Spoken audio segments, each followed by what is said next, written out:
wanted to show you this. This was the 5.3, and I wanted to show you this oil pressure sensor. So it's right in the back on the right hand side. You're going to lift this plastic up. You're going to take a screwdriver and push that plastic. There'll be a small piece of plastic back there. Push it back.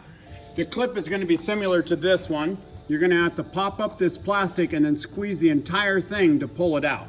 Now, what I wanted to show you was when you change the sensor, some auto parts stores sell you just the sensor, some sell the sensor with the filter.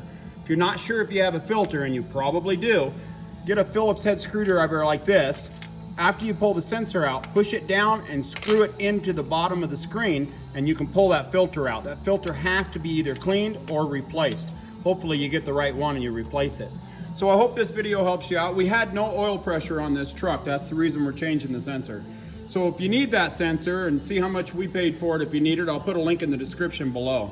So I hope this video helps you out. Please click like, please click subscribe, click on my name underneath this video for all my other how-to videos. And as always, guys, enjoy.